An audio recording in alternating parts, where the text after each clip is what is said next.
আমি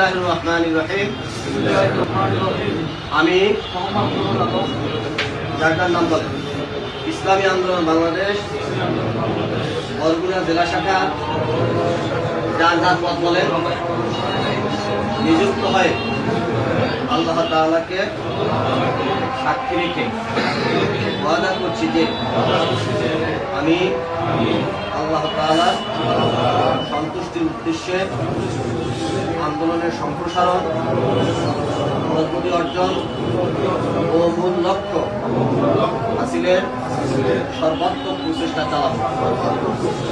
আন্দোলনের নীতিমালা ও নিয়ম শৃঙ্খলা যথাযথভাবে মেনে চলবে। আমার উপর অর্পিত দায়িত্ব ও আমানত যথাযথভাবে পালন করব।